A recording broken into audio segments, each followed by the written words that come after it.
Ayan, so here is the sample problem number 3. Let's read. A civil engineer surveyed a circular lot that is shown below, and the side of a square is having a measurement of 1 furlong. So pinapahanap sa atin, una, calculate the perimeter of the lot in meters, and letter B, compute the total area of lot in acres. So ayan. So una, yung side daw ng square ay equivalent siya or ang measurement niya is 1 furlong.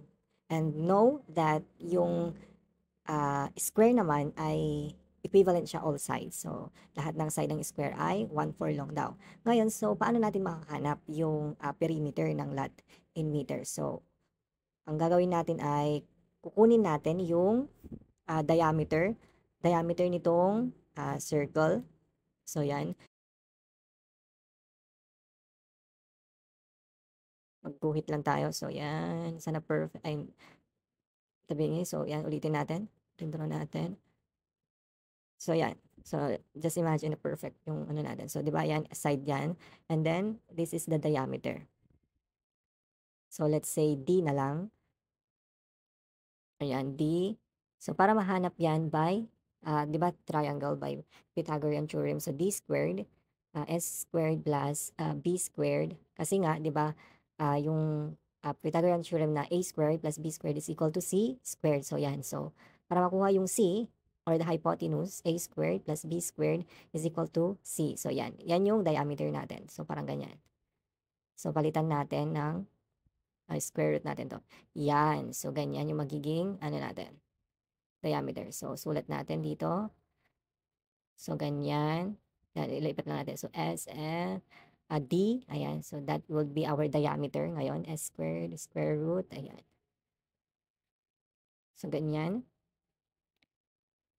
Ayan. So, S natin or side ng ano natin is 1 furlong. 1 furlong siya. So, 1 furlong. But yung S, hinahanap is in meters kasi yung perimeter. So, ang gagawin natin, i-convert natin yung furlong sa meter. Yan. So, una, i-convert muna natin yung 1 furlong sa meter. So, S is equal to 1 furlong is equal to, ay times natin. So, tignan natin sa conversion table natin. So, ano yung mga pwede nating gamitin? Ayan. So, i-mark lang natin. 1 furlong, ito 40 rods. And then, ano pa yung pwede nating kunin? Itong 4 rods is equal to 66 feet. Ayan, 66 feet. Pwede yan. So, tapos yung feet ay ano na lang natin siya sa meter. So, 40 rods para matanggal yung 1 furlong. So, 1 furlong is equal to 40 rods times, ano na ulit yun? 4 rods is equal to 66 feet. Ayan. So, 4 rods equal to 66 feet. Ayan. Times, para matanggal yung feet, ikaw na lang natin. So, 1 foot na lang. 1 foot ay equivalent siya sa 0.3048 meter. Ayan. So, makancel to. Makancel yan. Makancel foot. Makancel. So, ang matitira is in meter. So, ang S natin, so let's compute. 1 times 40 times 66 over 4 times 0.3048 meter ay equals to, so yan. So, magiging side na natin ngayon. So, into meter. So, 1 furlong, ilipat natin sa meter. So, ngayon ang magiging side natin is 201.168 meter. So, yan yung side na ngayon ng square natin.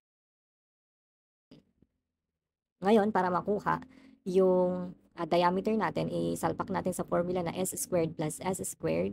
Yan, square root pala. Square root ng S squared plus S squared. Yan. So, D, salpak natin yung value ng S. Yan. So, 201.168 squared plus.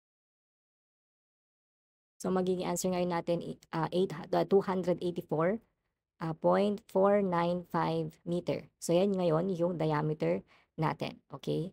So, palitan lang natin. So, dito yung diameter is 284.495 meter. Yan. And then, itong S or yung side ng square, yung S na natin is 201. Palitan lang natin. 201.168 meter. And now, ayan, meron na tayong D. So, compute na natin yung perimeter of the lot in meters. Ayan. So, burahin lang natin to para malinis. Ayan. So, A now is perimeter ng lot daw. So, kunin natin. Meter. So, perimeter, ano ba yung formula ng perimeter ng circle? P is equal to 2 pi r. And yung value ng r is equal to kalahati ng diameter. Ayan. So, r is equal to d divided by 2. Ayan. So, pwede na nating i-compute yung perimeter. So, P is equal to 2 pi. Tapos, D is 284.495 divided by 2. And input natin sa calcu. So, magiging sagot natin P. Ayan. So, dito na lang sa, sa taas. So, P now is equal to 2 pi times 284.495 divided by 2 is equal to, ayan. So, ang sagot natin ay 893.767 meter. So, yan yung perimeter natin. So, 893.76 meter. So, now, yung letter B natin. So, ipinapakompute yung total area. So, area, pero naka-acres siya, acres. So, anong formula ng area ng circle? So, pi over 4 d squared. Ayan. So, compute muna natin yung area na naka-meter and then i-convert natin after sa acres. So, pi over 4 times 284.495 squared. Ayan. 495 squared. So, now, i-input sa calcu. So, ang magiging area natin ngayon ay, so, area is equal to, so, pi over 4 times 284.495. Ayan. So, squared.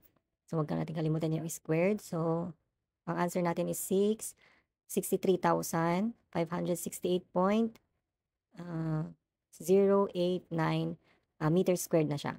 Ayan, so 63,568 meters, 63,568.089 meters squared. Ngayon, ililipat natin siya sa acres.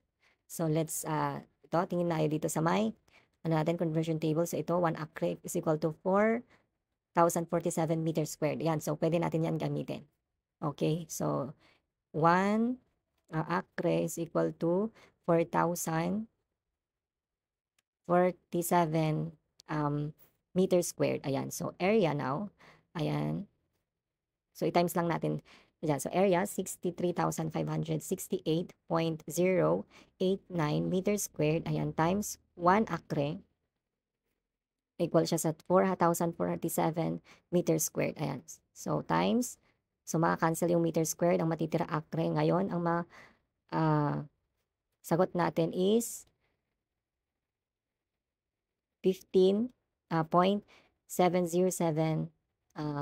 acres. So, yan yung sagot natin for sample problem number 3. Yan yung letter B natin, total area natin, which is 15.707 acres. So, yan yung sagot natin. So, wala naman na. So, nasagot natin lahat. So, yan yung mga final answer natin for sample problem number 3. So, yan yung last na sample problem natin for measurement of distance. Ayan. So, if you learn something, ayan, you can like and share and subscribe dito sa channel natin para makapag-create pa tayo ng mas maraming videos na ganito and mas marami pa tayong matulungan ng mga student. Ayan. So, thank you.